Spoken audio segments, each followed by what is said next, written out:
pendaftaran bakal calon anggota DPD RI Dapil Papua Barat untuk pemilihan umum tahun 2024. Yang terhormat Ketua KPU Provinsi Papua Barat, anggota Bawaslu Provinsi Bapak Dolok Bonatata.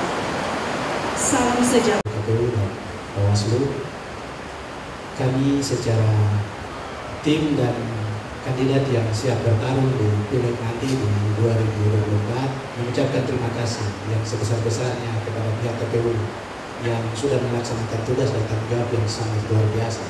Karena saya lihat di salah kesiapan yang sangat tinggi, tapi energi yang diberikan oleh Yang Maha Kuasa yang sangat luar biasa. Akhirnya pada kesempatan ini kami datang, walaupun cuaca yang kurang mendukung, tetapi puji Tuhan semua bisa berjalan dengan baik. Baik, pada intinya kami akan menyerahkan dokumen dan maksud dan tujuan adalah ketika sebagai kandidat yang siap bertarung otomatis berpikir tentang rakyat yang ada di Papua Barat, dan ketika Tuhan mengizinkan dan rakyat memilih dan mengizinkan untuk kami duduk di sana, tidak perlu saya komentar panjang lebar, tetapi tupoksi ketika ada di sana data tupoksi itu yang akan saya kerjakan sebagai tupoksi. Jadi saya tidak terlalu panjang komentar dan lebar.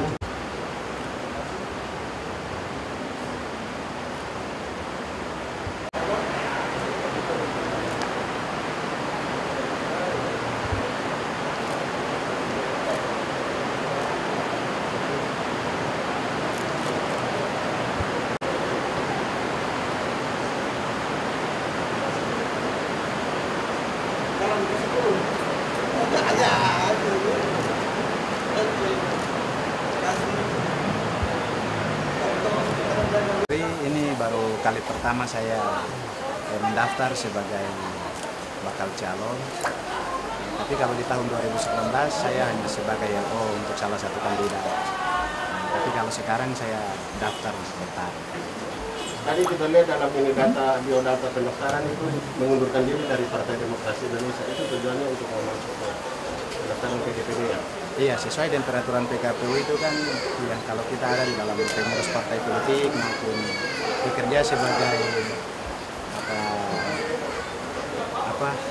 sebagai aparatur sipil atau yang berhubungan dengan keuangan negara, itu wajib kita mengundurkan diri.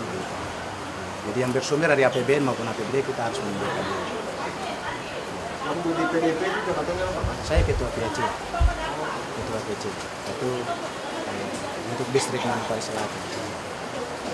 Sempat masuk pada di Kabupaten Manokwari? Belum pernah. Oh, belum pernah. Saya hanya pengurus partai, tapi kali ini saya mau bertarung ke DPD RI. Dengan tujuan untuk apa yang motivator? Bagaimana?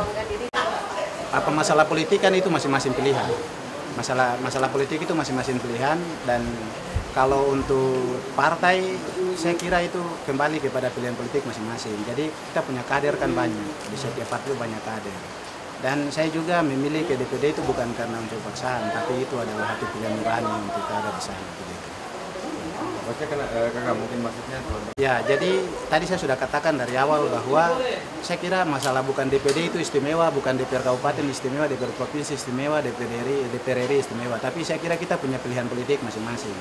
Jadi ada yang mau memilih sebagai maju di DPR Kabupaten, DPR Provinsi, DPR RI, itu sudah harus menghitung kekuatan basis massa yang pertama. Karena kita maju, kita juga harus pilihan kekuatan basis massa, dukungan rakyat itu seperti apa. Dan memang kita harus juga punya hitung-hitungan politik. Ketika punya basis massa yang cukup, maka harus siap untuk bertarung begitu. Dan siap bertarung untuk dipilih dan tidak dipilih begitu. Jadi kalau untuk saya pribadi, saya kira masalah untuk maju ke DPD bukan salah satu persoalan.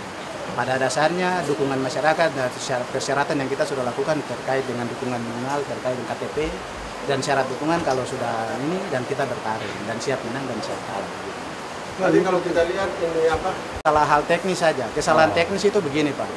Kalau dukungan itu mungkin masyarakat memberikan dukungan, tapi pada saat verifikasi faktual itu kan itu ada yang tidak ditemukan di lapangan, dan itu yang disebut dengan tidak memenuhi syarat. Makanya dukungan kita menipis. Tapi kalau untuk syarat dukungan kan sudah memenuhi kuota 1000, apa salahnya kita menipis atau tidak? Ini kan syarat administrasi. Tapi yang intinya pada saat tanggal 14 Februari nanti di 2024 itu kita lihat suara rakyat, itu yang kita lihat. Bukan masalah ini. Tapi memang penyebarannya di 7 kabupaten.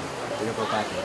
Tapi cuma karena kita terkendala pada saat verifikasi faktual pertama dan faktual kedua itu terjadi kurang kawal. Kita kurang kawal, akhirnya dukungannya miss. Tapi untuk syarat lolos ya puji Tuhan kita sudah lolos. Jadi saya sendiri secara pribadi sudah lolos.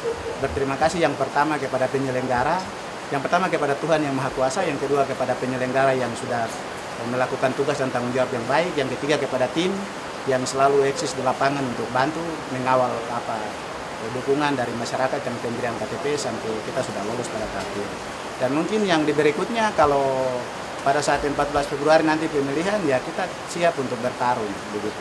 Siap bertarung dan pilihan itu ada di tangan rakyat gitu. Jadi rakyat yang memilih dan saya kira kalau terkait dengan tujuan saya maju ke DPD RI ya itu yang tadi saya bilang pilihan politik masing-masing. Pilihan politik jadi untuk bertarung di 2024 secara pribadi saya siap.